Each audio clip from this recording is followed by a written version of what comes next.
So welcome everyone. My name is Nate and welcome to another exciting GDG AI for Science event.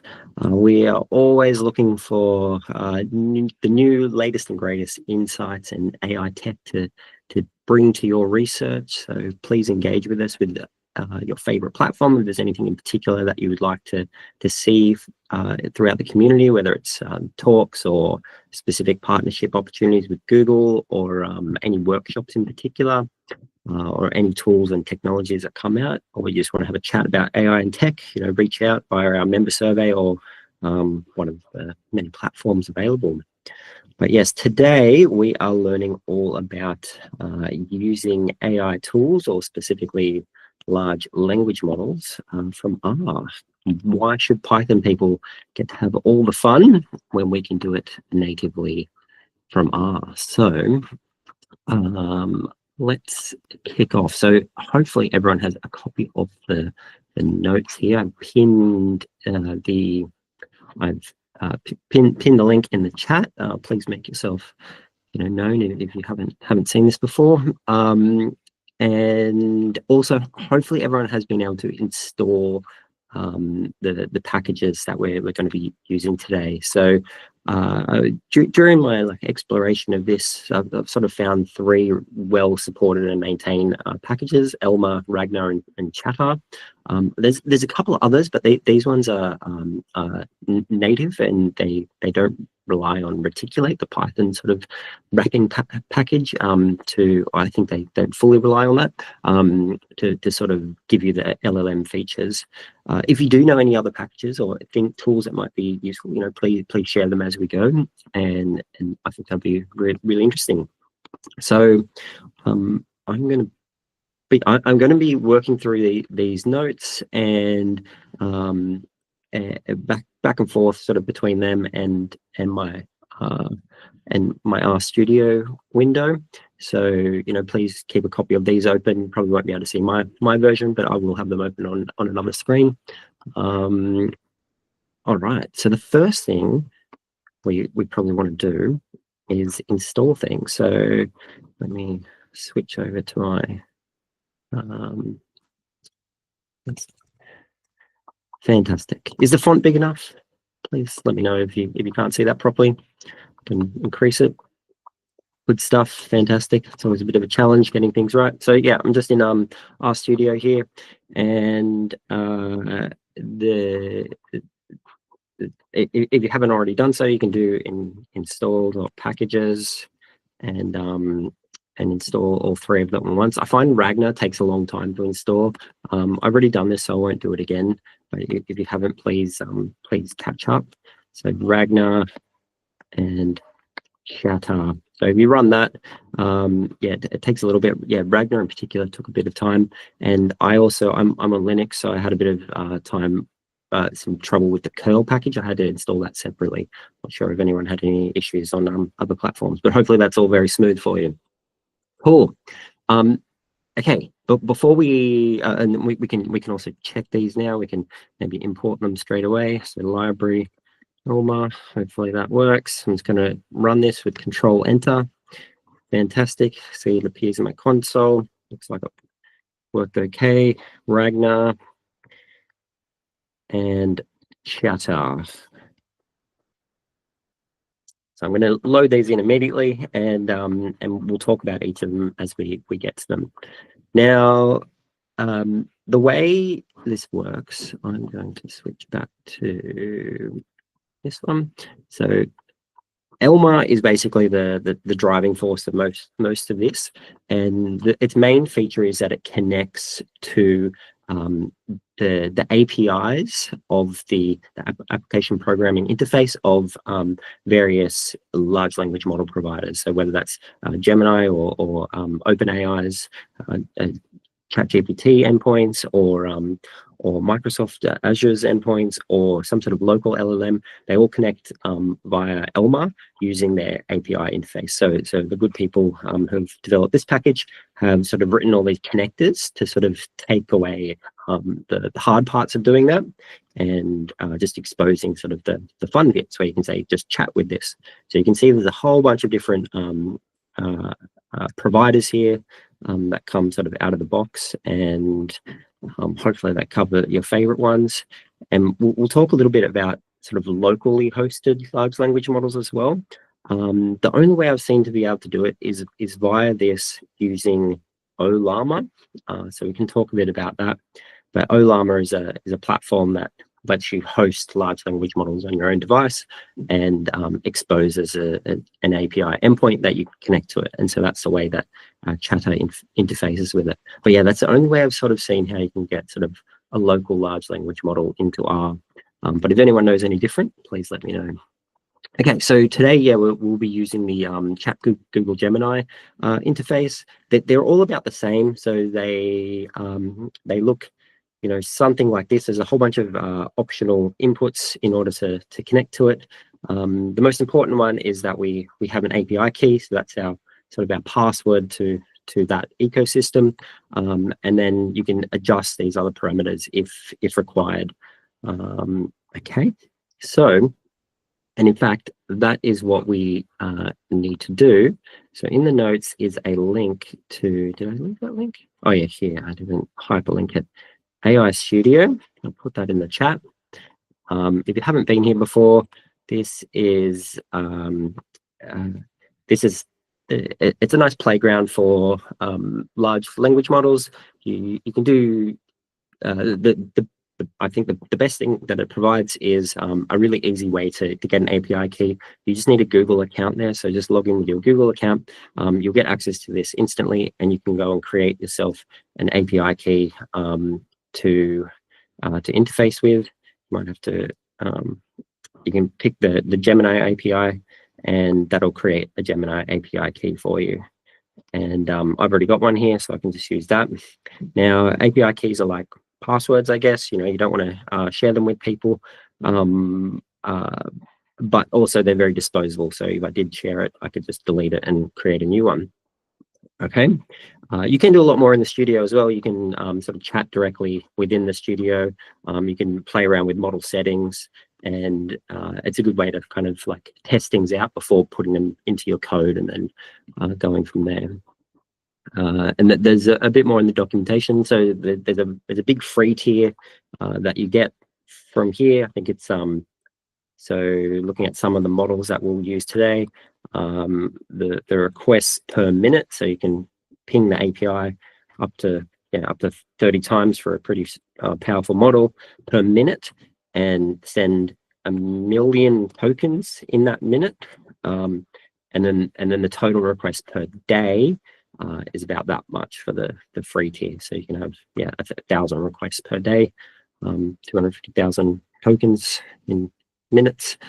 So that's quite a substantial tier, which is great. Okay, and there's lots more documentation about that as well if you want to read further.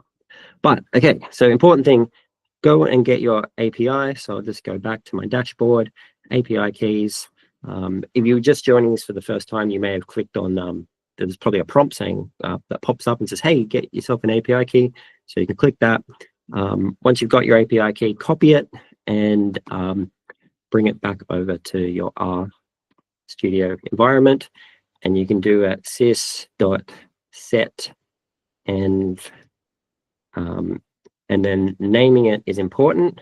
So call it Gemini _ API key without quotes. I think that makes a difference.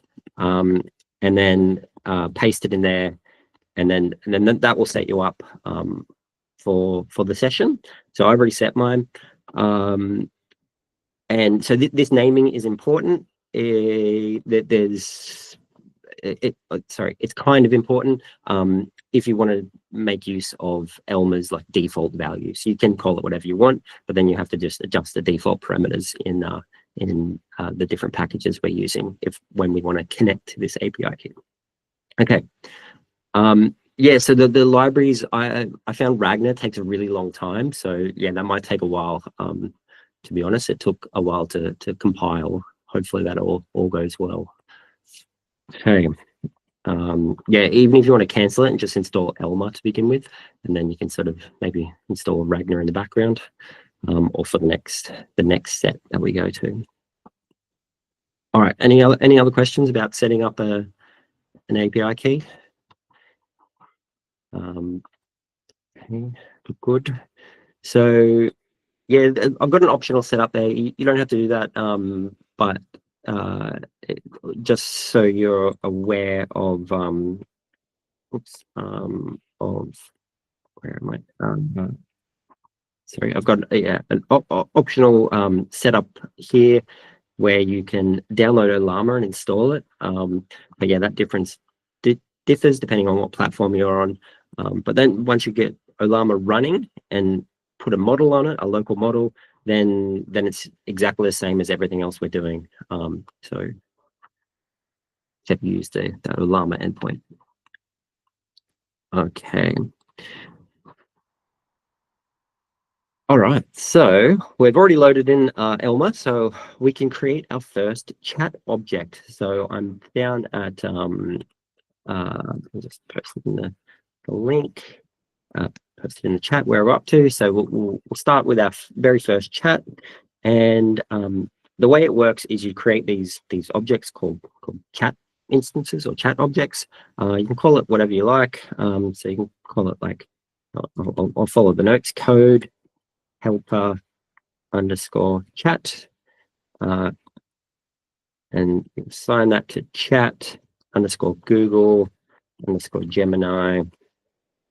And I think the only required input is model equals, and then you have to give it one of the models that was listed in the documentation. So yeah, one of these, but not styled like that. Where are they styled correctly? Gemini here. Here we go. So one of these models basically. And we can go with Gemini 2.5 Flash, I guess. It's fine. So model, or what's in the notes, Gemini 2.0 Flash, Gemini dash 2.0 dash Flash. I think that's all that's required. So I'll just run that. Oh no, chat, I made a mistake. Chat Google Gemini. So let me try that again. Cool. So I now have this chat object. I didn't have to put an API key because I set it as Gemini underscore API underscore key. If you don't set it as that, then you can just specify it with API keys and then equals whatever your API key is. So you can hard code it in there as well. And now we can call this chat. So the way you do that is code helper chat. With a $, and we call the function here chat that's associated with this object, and we say you can say whatever, like yes, are you working? Let's just check that. Yes, and so I got a response here. As a large language model, I don't have experience in the same way human does. But anyway, so that's good. So it's working now. I'm connected, and that's the nuts and bolts of it. So we've got our API key. I always say that that's usually the hardest thing, like getting that working. Everything from here on should hopefully be smooth sailing. Okay. Speak loud and often if you need any assistance or you've run into any issues. Anyway, we'll keep pushing ahead. So you can do things like I'll keep sort of moving through the notes. You know, they're very verbose examples, but just to give the sort of next example, we can keep chatting with this this chat one. So we could say code helper underscore chat, and say dollar chat, and you can say something like I am working in R, do you like it? And then you can, so it says a whole bunch of stuff, and then I can ask like questions that are not related to questions that require some sort of context. So this object here, the code helper chat, remembers the conversation history. So you can say like, what is a data frame? And it'll tell me, hopefully, about an R data frame and not a Python data frame or something else. Yeah, so, oh yeah, so there we go. Look, gave me an example in R and everything. So it knows the context. So keep that in mind, that this history is preserved when you're working on this. And if you want to create a new object with a new conversation history, you can do that. So the next example, I've got biostat underscore chat. I just need to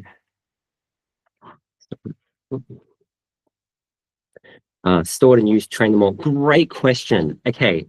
So it depends whether things are used. I think most APIs that you call, they have in their terms of reference what the data collection rules are.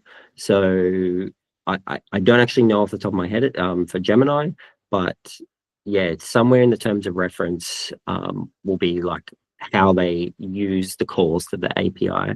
And that changes between providers. It changes between, whether you use the API or whether you use the chat interface, whether you're a paid customer, whether you're a free tier. So I don't know the answer, but yes, definitely something to look into. And that's why using a local model can be super helpful. So it's not within ellmer, it's sort of within each API provider, because that's all you're doing is you're using ellmer to get into the API. So it really depends. Okay, so I'm doing the second example for biostat chat. Let me just make sure I'm up to the right spot. Chat. So where you can sort of set a system prompt. So let's do that. Biostat chat and chat underscore Google underscore Gemini. Again, model equals, pick whatever you like, Gemini dash 2.5 dash Pro this time. So I'm using Pro 1. And now you can set a system underscore prompt. And this is a something that you specify to the model, like to give it further instruction. So you can give it extra context, and you might have 10 questions you want to ask it, but they all have to say within the same context. So here I could say, yes, you are an experienced biostatistician. Your goal is to provide clear, practical advice on experimental design. Do not write R code unless asked. Okay, so then, and again, my API key is set by using that some default parameters. So I run that. Good. So my chat's been created, my prompt has been set, and then I can do biostat underscore chat and $chat. And now I can give it like a question that has already a bit of context behind it. I am planning an experiment to test 3 new drug compounds. I might just see what it says with that. I won't write the whole thing, but you can by all means copy and paste it if you want. All right, so it's taken a moment to think. Next.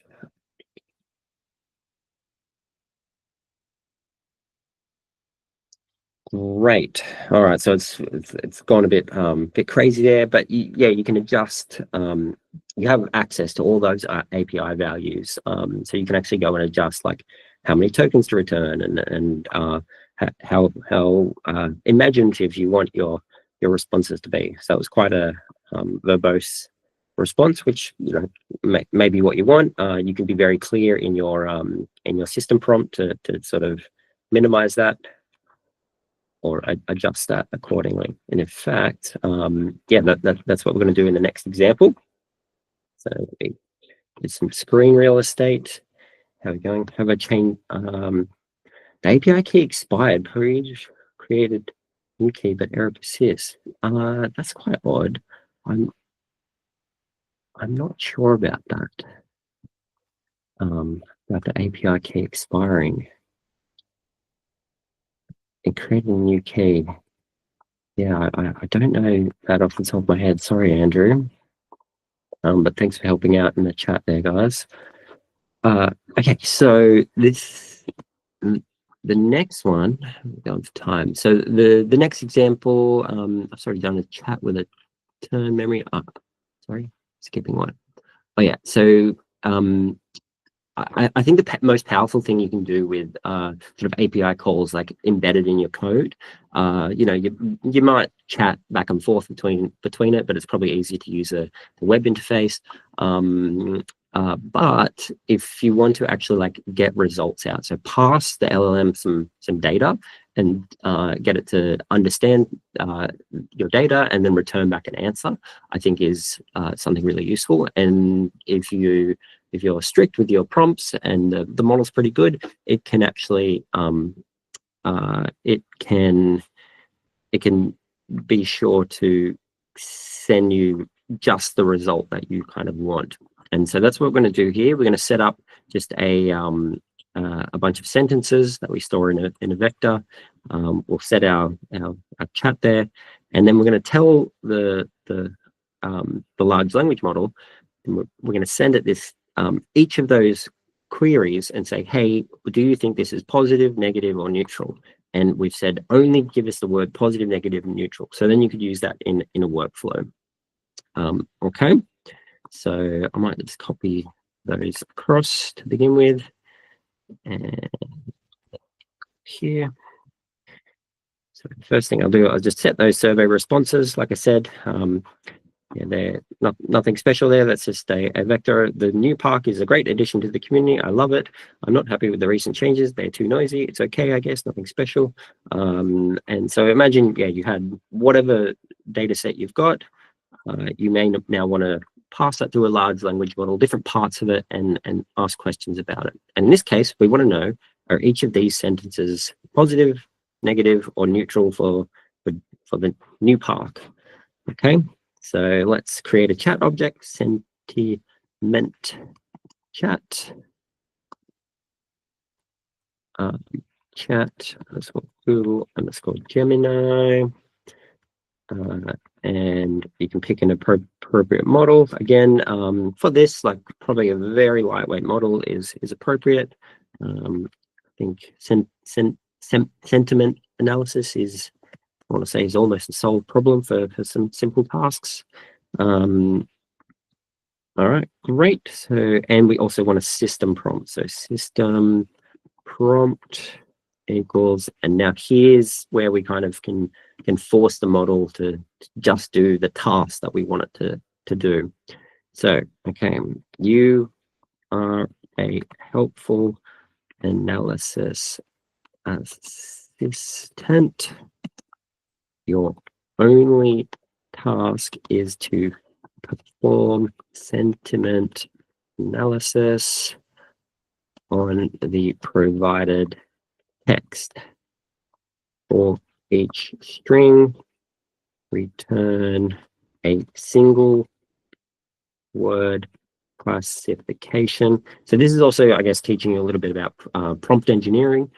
If you haven't done much of that in the past, like when dealing with large language models, you know, you have to massage their results to give them really clear instructions about what to do. So here we're being very explicit with what we want. Positive, negative, or neutral. Great. And we just make it really clear, do not provide any other text or explanation. Full stop. Great. Okay, I'll run that, and then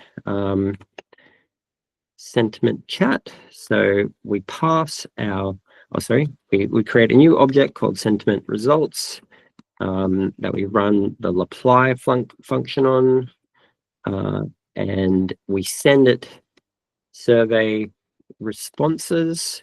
So we're going to send it each one of these one at a time, and the function we want is just is the response. Let me open that up, and the result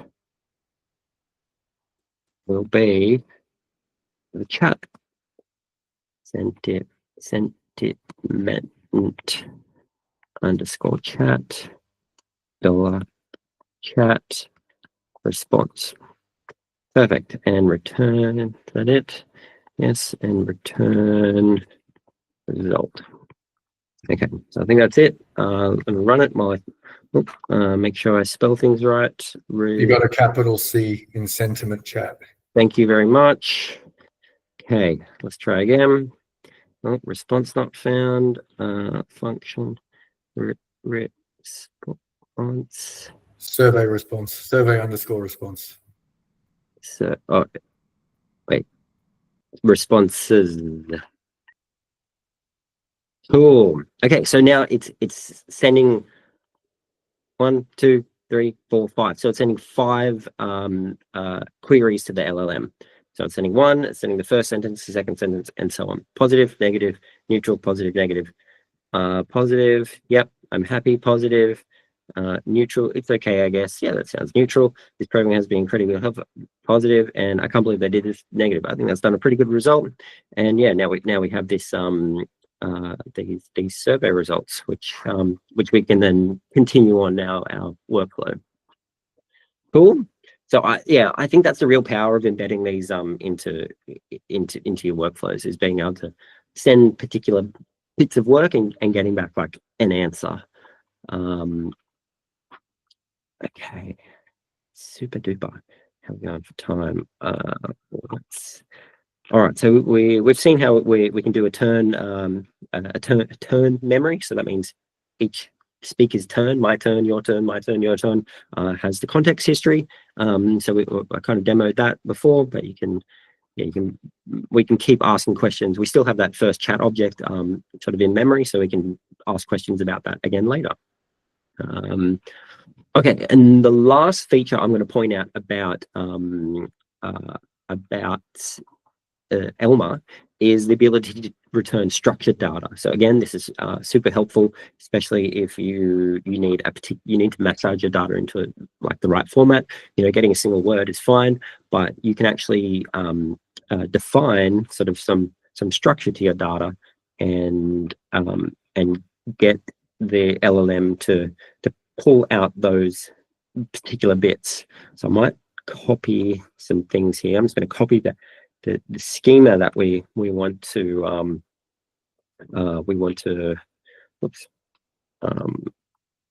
define. There we go. Okay, so I'm going to have in this example, I want to take an abstract from a paper, and I want to classify certain parts of that abstract. So in this case, I'm interested in what the study's organism was looking at, what the sample size was, what was the statistical test they used, and the key findings. So it's a string, an integer, and a string. Okay. So I'll run that. Very good. So that is now set, and now I've set the types that I'm expecting, and I can then define my chat object again. So again, call it extract or chat. So you're getting good at this now. Extracted chat, and I want chat underscore Google underscore Gemini, and set a model equals Gemini. What did I pick for this one? 2.5 flash. So we use actually quite a few different models today already. 2.5 dash flash. And I'll give it a system prompt. System prompt equals extract the requested information from the following abstract. Great. Let's see. It's good. And again, I might just copy this abstract, or you can go and copy one in the wild. But yeah, so now abstract might look something like this. Might be pretty clear in this example, but we'll see how it goes. So that's just text. All right, so that's sitting there. Now here is where we actually send that abstract structured response. We send it our extractor underscore chat, and instead of we've only used the chat function, but we're going to use chat underscore structured now, and then you pass it the content that you're sending. So you could also just write the content directly in here, abstract text, and here you set the type. The type equals, and that was the type that we defined, schema. All right, let's see how we go. No errors. Surely I made a typo.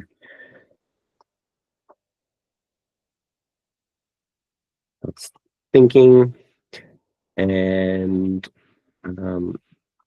oh, okay, cool. I think it worked. So I'll just print it out. Print structured response. Yeah, so it sent the study organism, so it pulled that out. Sample size, got that number. Statistical test, to pull that out, and the key finding. Look at that, fantastic. Yeah, I think that's really neat. So there's some more detail in the documentation on that, on the structured data, and is there anything else interesting to say about that? Yeah, there's probably a lot that you can do with that, especially if you're converting like PDFs to text or something ridiculous like that. And yeah, the type specification as well is interesting. So the types that are available to you. Okay, cool. So how do you handle completion bias within your schema? What do you mean? Sorry, I don't know what that is. Like how the LLM complete? Is that what's completion bias? Don't know that. Okay, so yeah, like that's the nuts and bolts of it anyway. So you connect to the LLMs and directly using R. So hopefully most people have done that without too many API issues. Yeah, sorry, Andrew. Yeah, sorry, my microphone settings weren't set up. With completion bias, what happens is that you're trying to extract structured text from, you're trying to extract structured elements from unstructured text. Yep. And the LLMs tend to, often if you have too many elements defined, it tries to complete them. And so you have to put in kind of guardrails to handle and I found that with Python and all of that, I struggle a little bit to override it in the prompt. Yeah. Saying if it's not in the text, don't complete. But the LLM has a tendency to want to complete, and that's completion bias. Right. Okay. Yes. Okay. Yes. I'll mute your feedback. Yeah, so there wouldn't be anything built in, I guess. Like you're trusting whatever the model can do. There could be something, I haven't read this in immense detail, but there could be some sort of guardrails within the ellmer package to deal with that. but I don't know is the answer. I guess experiment and find out. It's often the case with a lot of LLM things. Yeah.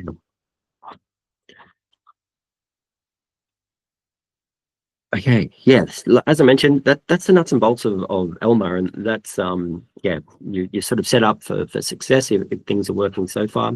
Now, the next package, Ragnar, it's all about retrieval augmented generation. So what this does is it builds up a local database of our own documents, and then that document database is then sent, or some part of that document database that we kind of ask for is sent to the large language model for along with its context. So that's what Ragnar does. It builds up the document base, and then it still uses ellmer to kind of connect to connect and ask questions of the large language model. So yeah, this in itself is a I guess an interesting topic, and so if you haven't heard about it, that's hopefully enough to get started, and we'll sort of talk about the different steps that we come across now. But basically, we're going to build a knowledge store. So this is like a database of documents, or could be database of paragraphs or text or something. We'll talk a little bit about how that database is built up. So basically, when you create some set of text documents, we need a way to define, you know, where one interesting bit of information starts and where it ends. And when we ask a question about something, so like, you know, what is the lab procedure in my lab, as we'll see in an example, it will find all the documents related to lab procedures and hopefully pull out just the ones that we're interested in. But you can chunk that up differently. So you could do it by sentence, you can do it by paragraph, you can do it by page, and it kind of will determine, you know, how good the model works. And there is definitely no answer to the best way to process this and chunk it up. I think in the back end of tools like Gemini, like the interfaces, the chat interfaces, and ChatGPT, they have different chunking strategies. So when you upload a document, they'll probably do like maybe multiple chunking strategies and pull out sort of different varieties of it. Yeah, it's an open question and can depend on your data a lot. Okay, and so what this does, it basically takes all your documents and converts them into tokens, or converts them into some sort of numerical representation, and it finds a semantic relationship between different concepts. So how similar are, rather than just like a keyword search where you'd have, you know, if you search for cars, it's not going to find trucks because trucks are different cars. But in a semantic search world, if you search for cars, you'll get trucks because they're a similar concept. That's, yeah, a very simple introduction to it. Okay, so let's have a go at it. So there's only a few steps to do. I'll just link this and we're all on the same page. Okay.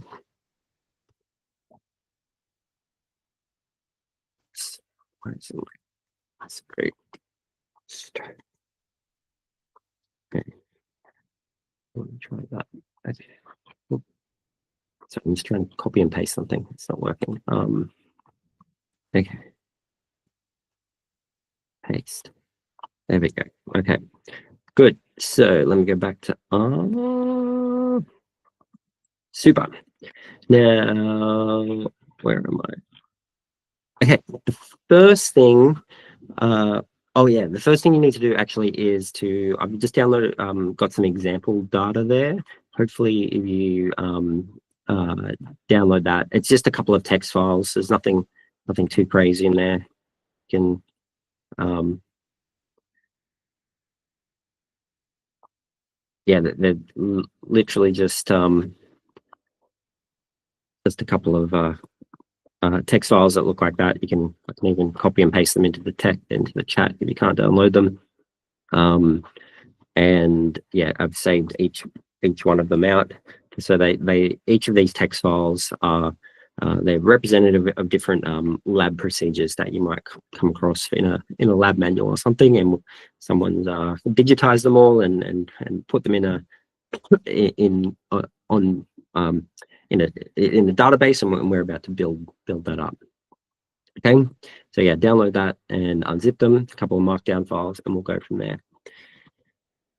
Okay, so just thinking about the order of things here from looking at the notes. All right, so the first thing we're going to do is create a database, and we use something called DuckDB in R, or that's what Ragnar uses. So store location, and this will just be a file on your computer. And call it whatever you like, but what have I got there? Lab _ protocol _ storage or something. Okay, DuckDB, and yeah, so we'll set that up. That just sets a file path for now, but we'll create it in a second. And then the fun part here, I've actually just called it storage instead of lab _ store. That's because I've created it a few times and experimented, and once you've got one there, it won't override it. Okay, anyway, so then the next thing is to create your store. So Ragnar _ store create, oops, lowercase, create store location. So that's just the file path on our computer.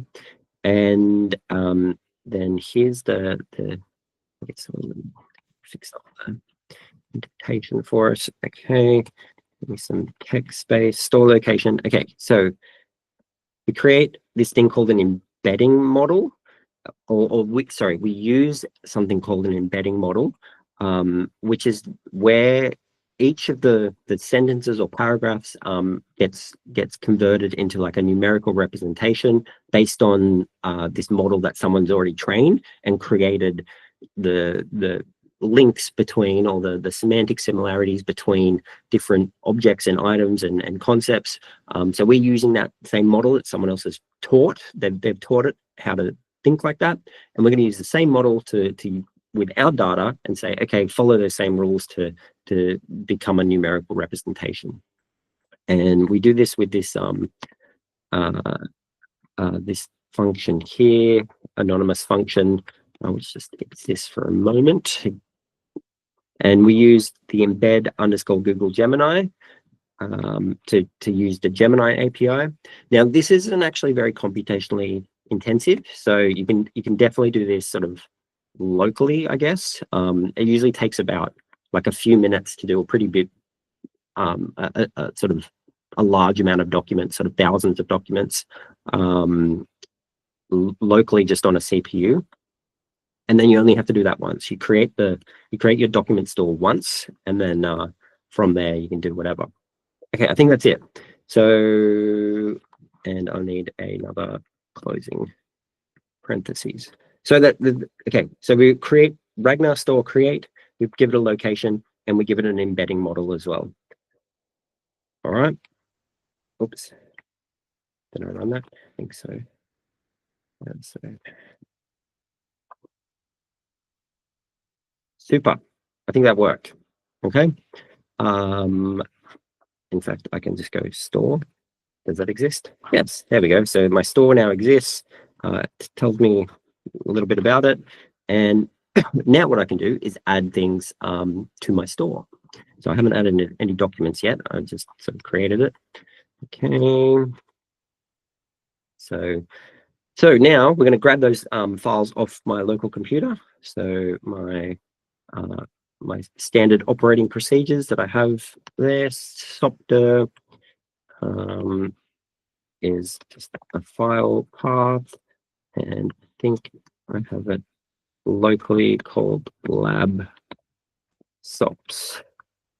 Hopefully that works. Oh, could not find file path lab sops. Okay. Oh, fine. I'll navigate to it because I know where it is. Then workshop, laptops.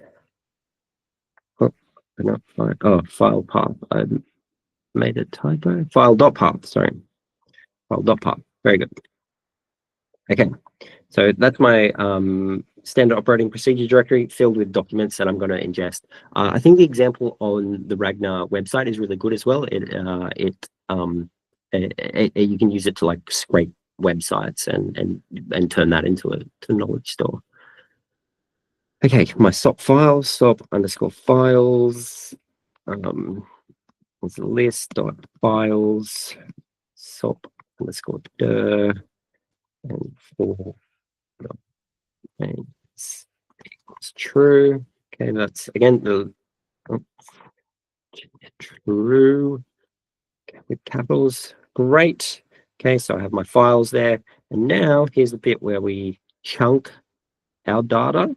So I mentioned there's different chunking strategies, but I'm going to loop through all of those files in my directory, and I don't have to put a message here. I'm going to go chunks.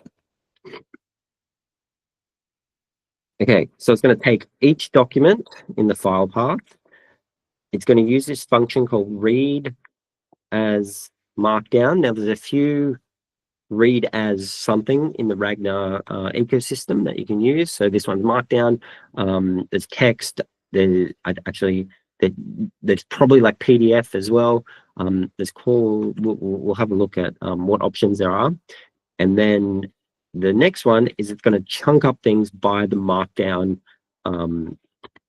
syntax. So if you're familiar with markdown, it's naturally, I guess, in sections. You know, you have a heading, you have subheadings.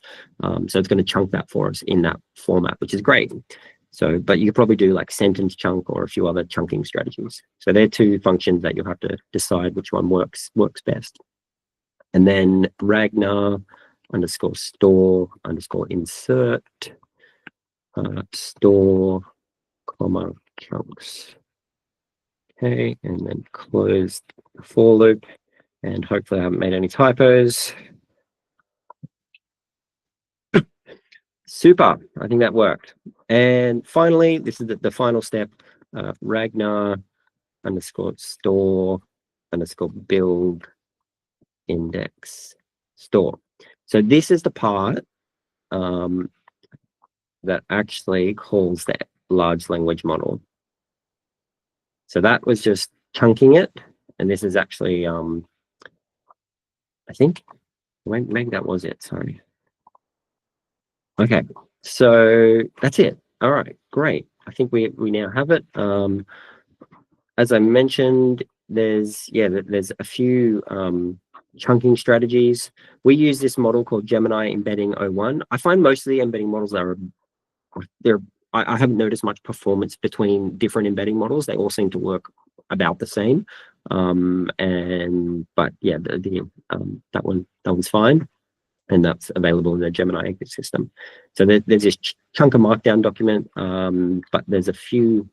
Yeah, if you want to look at the other chunking strategies, chunk. And search on this page sometimes freaks out. I'll try again. Okay, it's thinking maybe the website's overloaded with all of us. Okay, anyway, you can look that up. Yeah, the different reading functions and chunking strategies. Okay, now let's actually ask a question. So, so all we've done is build our store, but now we want to semantically interact with it and send some context to the LLM to ask questions. Okay, so we'll do that in this next step where we query the knowledge store. Okay, so the first thing we do is we ask a question, and this is we'll define what bits of information are pulled from our knowledge store. So how do I check my RNA for protein contamination? So yeah, think of this, if it was like a traditional keyword search, you might search for contamination or protein or RNA or those kind of words. You can ask questions in a semantic search, and it should hopefully find things appropriately. But it's important that this is what's going in, and things semantically within this question will be returned. Okay, just text. But now we go and grab our retrieve chunks. So we go ragnar underscore retrieve, and we pass it the store and we pass it that question, and it's just going to link those two together. It's kind of like a traditional keyword search, I guess, and it's going to find what the top results are. Okay, and I can even print the retrieved chunks, and you can see that it's actually, it orders them by what the most likely one was to the least likely. So keep that in mind. Okay, and when you send context to the LLM, you can say, oh, how many chunks should I send that were returned? Okay, cool. So now we can make a chat object, lab underscore chat, lab chat, just like we had before, chat underscore Google underscore Gemini. And again, this is probably pretty important to set a decent system prompt when doing semantic search, because you need to tell it like, hey, I've got this additional context that you should keep in mind. Okay, so system prompt equals you are a lab assistant. Your job is to answer questions exclusively using the provided information from the lab's SOP documents. If the answer is not in the documents, you must only say, I don't know. Cool. Let's see how that goes. So I've just changed it, mixed it up a bit from what's in the documentation. Okay, now we go lab underscore chat, and we have to sort of register with it. Ragnar underscore register tool retrieve, and lab chat, and our storage. Super. Okay, now we'll send it a query. Lab chat $chat. What is a good 260/280 ratio for my RNA samples? And hopefully we get a good response. How are we doing for time? And while it's thinking, I can prepare another one. I don't know, who won the Super Bowl? Okay, that one said I don't know, so that's not great, but this one should definitely say I don't know. That's good. Okay, but yeah, hopefully your example may have worked better than mine. But that's basically it. You get your documents into a store, and then you're good to go. So all right, yeah, so you create your documents, you chunk them up appropriately, you stick them in, and then you use ellmer to ask questions of your particular documents related to your query. Easy. Good stuff. All good. Okay, so the final one is really basic. This chattr one, it actually is it'll only take 1 minute to demo. So library chattr, and what this does is it embeds a chat function into your RStudio. So you have to create a chat object using ellmer. Actually, I think I don't even need that because I have ellmer loaded. It knows I'm using Google Gemini, and again, set a model equals Gemini -2. Dash flash. But yes, the important thing is this object gets created, and the thing that's cool about chattr is that it takes everything in our RStudio kind of like in its context. It kind of knows your history. I don't know how deep down it goes and how far it looks, but it sort of it knows it knows a lot more than just sending a query to ellmer directly. So then you can there's a few ways to use it, but the simplest way is to go chattr app, and oh, why didn't that work? Oh, I forgot to send something. Cancel. Let me kill that. Stop. It's come up over there. Oh, now I've done it. Let me try. I forgot to go chattr use and tell it to use the chat object that I just created. Okay, so let's try again. Or is it still running? Oh, I've broken it. Anyway, hopefully what you get is basically a chat object over here, and you can chat to it with the context of your RStudio. So I'll finish up there just due to time and everything, but hopefully that's sort of giving you enough resources to get going. And you know, from here you can keep exploring. As I said, you know, I'll browse through the chat. Thanks David for chatting to people in there and everyone else. And yeah, if anyone has any ideas about like other packages that might be useful, especially using the local models, Ollama seems good. But if you have anything else that you're working with, let us know, and be good. Good luck with all your AI and R problems. All right. Farewell.